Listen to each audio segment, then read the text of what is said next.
Hello, welcome everyone. Now this is a new initiative. We have started QRS, that is Quick Revision Series. We are starting from Pediatrics specialty, and we will move on topic wise. These videos would be helpful mainly for students preparing for DNB theory, pediatric theory exams, or MD pediatric theory exams, and also for MBBS pediatric exams. So we will move topic wise. Every day we will try to post at least one video, or every alternate day. So for today, first topic is upper airway disease, that is QRS Pediatrics 1, and the topic is upper airway disease. So we will move in short, and these videos are just for revision purpose, or for the beginners, or just for before exams you can go through them. So croup, the first topic in upper airway disease is croup. What is croup? It's also known as acute laryngotracheal bronchitis, and causative agents are parainfluenza virus type 1, 2, 3, the most common causative agent. Most common age group is 3 months to 5 years. It is common in winter season. Inflammation of subglottis area is seen. And what are the signs and symptoms usually seen? Upper respiratory infection, barking cough, the hallmark feature. So patient may present with barking cough, hoarseness of voice, inspiratory stridor is a very common finding, and the cough for barking or stridor worsens at night, and there is gradual resolution over 1 week. The diagnosis is mostly clinical. With these findings like inspiratory stridor or barking cough, you can diagnose the diagnosis of croup.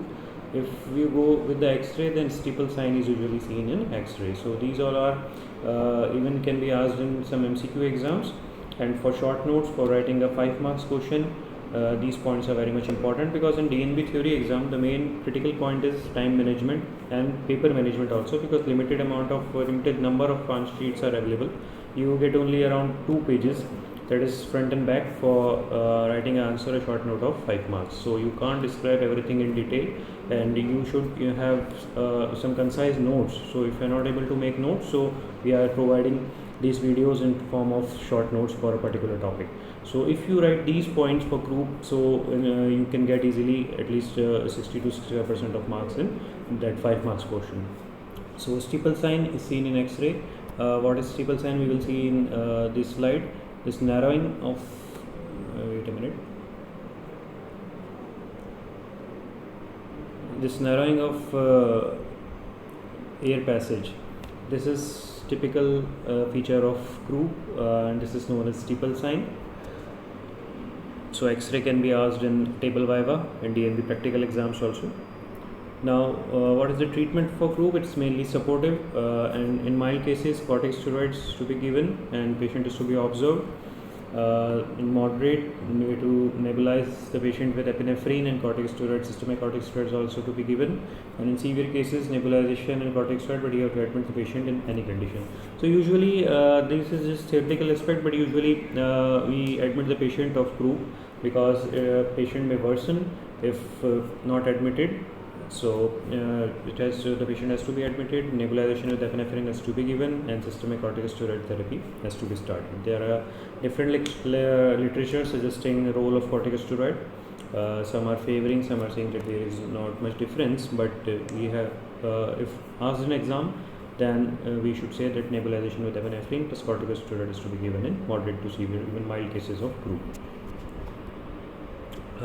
Now next is epiglottitis. Epiglottitis is inflammation of epiglottis and subglottis.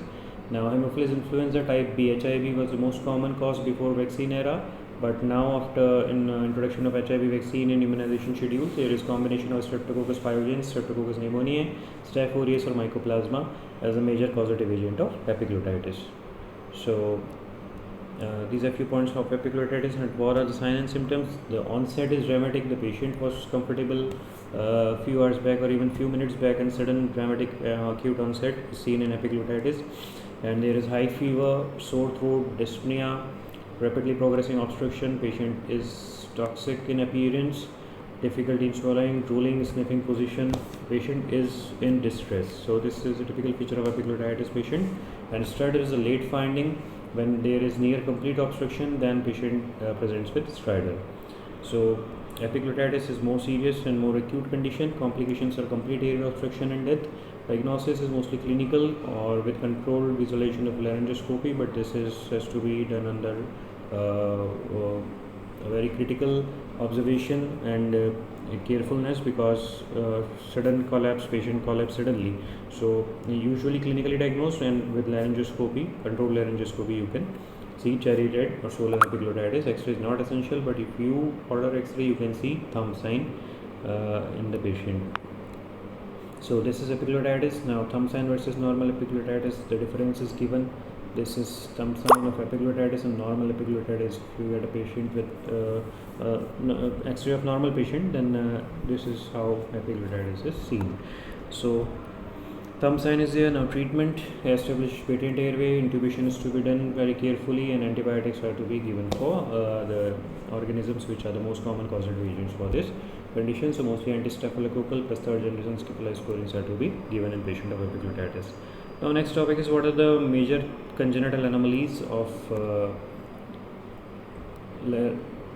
just a minute. What are the three main congenital anomalies of the larynx? Is the laryngomalacia, subglottic stenosis, and vocal cord paralysis. Now first is laryngomalacia, most frequent cause of stridor in infants. Healthy infants presents you with a stridor. There is no other complaint like no weight loss or nothing, then you can suspect laryngomalacia. It is due to collapse of supraglottic structure during inspiration. So usually we see in preterm patients also that they present at 2 or 3 months of life with parents complain that there is noisy breathing, and then on examination you see that there is stridor. So there may be otherwise the patient is fine, there is no issue of fever, no issue of weight loss, patient is gaining weight well, feeding well, and it can be laryngomalacia. Clinic which is stridor in supine, but that decrease in prone. So this is a diagnostic marking sometime that if you make the patient prone, then that stridor disappears, and it may exacerbate on exertion. Now diagnosis is done by laryngoscopy, and treatment is supportive, improve in 6 months time. Surgery may be needed in some very severe cases. Now next is subglottic stenosis. Subglottic stenosis, clinical feature are recurrent or persistent stridor with no change in positioning. Now laryngomalacia, on making patient prone, the stridor disappeared, but in subglottic stenosis there is no change in position. And now diagnostic laryngoscopy is to be done, and treatment is required split reconstruction. So this is the case of subglottic stenosis. Here the treatment is surgical. In laryngomalacia, only wait and watch therapy is to be used. In very rare cases, surgical treatment is or any other treatment is required. So in vocal cord paralysis, next topic, may occur as a result of repair of congenital heart disease or TEF repair due to. Now why vocal cord paralysis is happening? Because of recurrent laryngeal nerve injury or palsy, and it may lead it may occur in cases of CSD repair or any tracheoesophageal fistula repair surgeries. Clinical feature, it may often seen with Chiari malformation in hydrocephalus patient. Respiratory stridor is seen, airway obstruction may be seen, coughing, choking, or aspiration, as vocal cords are paralyzed. Now, flexible bronchoscopy is the diagnostic finding, is the diagnostic method, and treatment is supportive, but most improve in 6 to 12 months. But tracheostomy may be needed in some severe cases where choking or aspiration is the main issue. So this was a small video on upper airway abnormalities which are commonly asked in exams. These may be asked in DNB or MD pediatric theory exams or MBBS pediatric theory exams, or even some points may be beneficial for Viva, like those 2 X-rays. So for more such videos, you can subscribe our channel on YouTube at the handle of Shishu Care. Thank you very much. Also, yeah, just to mention, you can in the comment box you can mention the next videos which you want any demand from your side. Okay, thank you very much.